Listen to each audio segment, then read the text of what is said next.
Hola, bienvenida a Cristocéntricas. Mi nombre es Sandra Barrera y hoy quiero compartir contigo una pequeña pero profunda reflexión basada en la palabra de Dios. Ya sea que estés caminando con Cristo hace años o que seas nueva en el Evangelio, este mensaje es para ti. Te invito a que tomes tu Biblia y la abras en los pasajes que escucharás en el mensaje a continuación. Espíritu Santo, te pedimos que nos guíes en la comprensión de la palabra de Dios.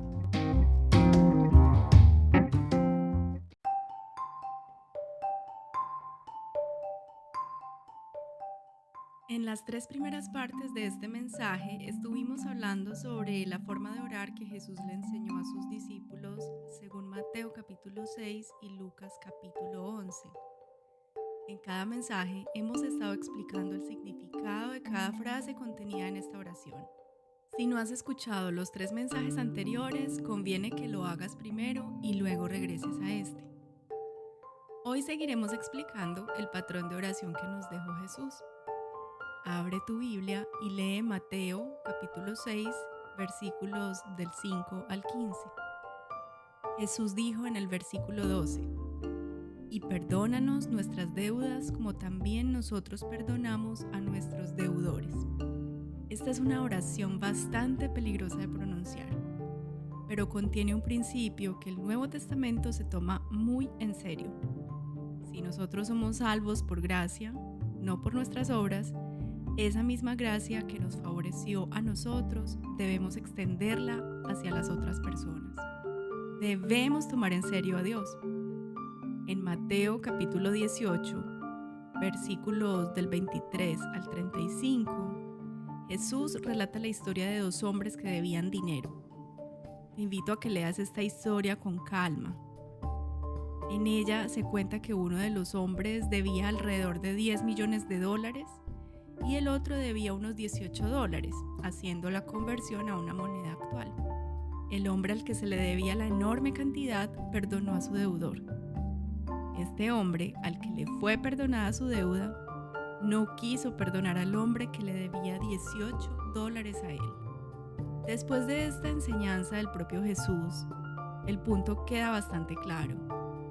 Nuestras ofensas mutuas y las ofensas que la gente comete contra nosotros son como una deuda de $18, mientras que las innumerables ofensas que hemos cometido contra Dios, el Señor del universo, son como la deuda de $10 millones.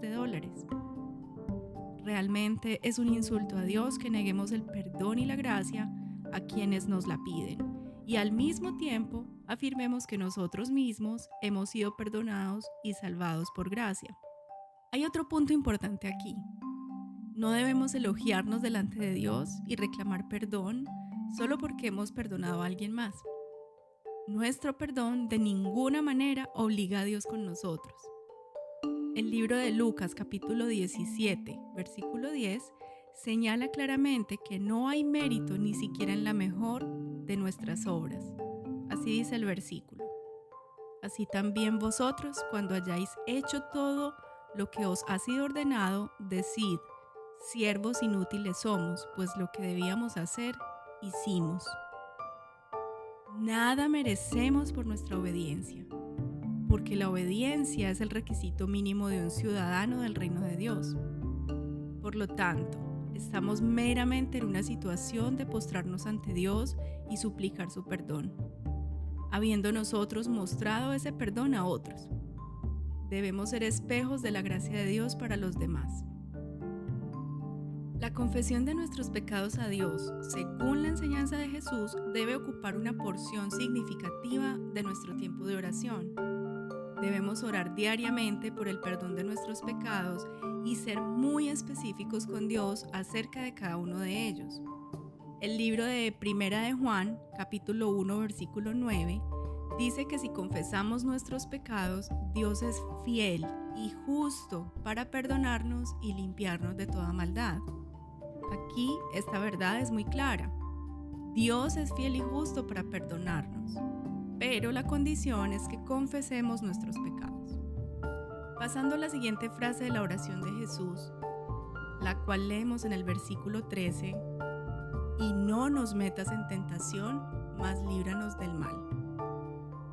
A A primera vista parece que son dos peticiones separadas, pero no es así. Son dos formas distintas de pedir una misma cosa.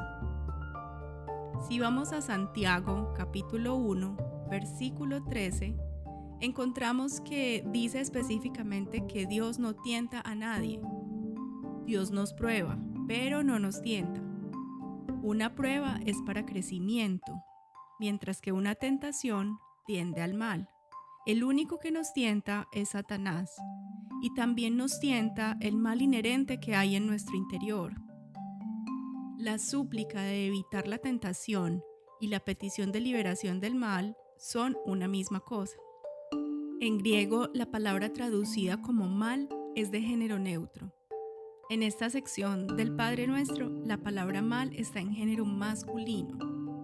Es decir, Jesús estaba diciendo que deberíamos pedirle a Dios que nos libere del maligno, del enemigo, que nos libere de los descontrolados asaltos de Satanás, porque Él quiere destruir la obra de Dios en nosotros.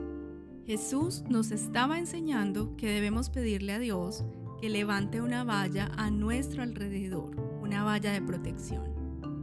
Esta petición no es con el propósito de evadir las pruebas de este mundo, sino de protegernos de la abierta exposición a los ataques de Satanás.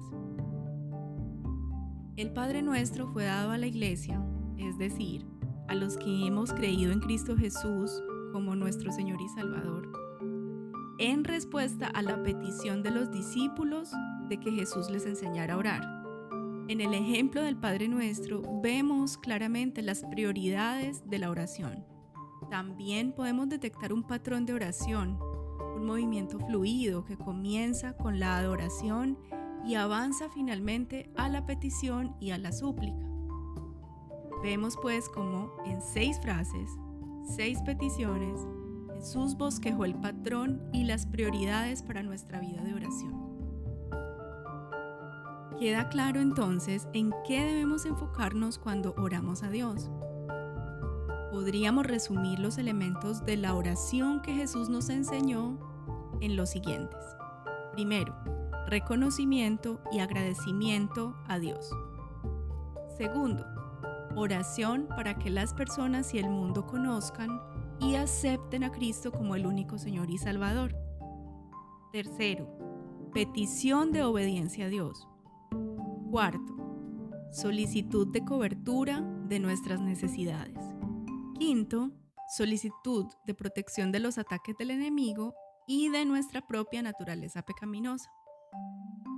Luego de entender a profundidad la oración que Jesús nos enseñó, es necesario entonces corregir nuestras oraciones y reenfocarlas si no las estamos haciendo de esta forma. Siempre recordemos que no se trata de vanas repeticiones, no se trata de rezos, sino de una conversación dinámica y fluida con nuestro Padre Celestial. La oración es acción. Cuando oramos, no somos observadores pasivos o neutrales. No somos espectadores indiferentes. Invertimos nuestra energía en ello. Profundizaremos en esta última idea en nuestro próximo episodio. No te lo pierdas.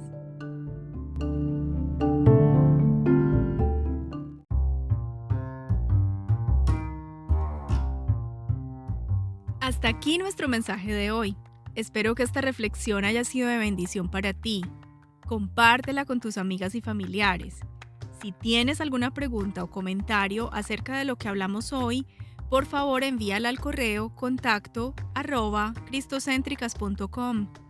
También puedes sugerirnos temas para grabar en futuros mensajes. Dios te bendiga.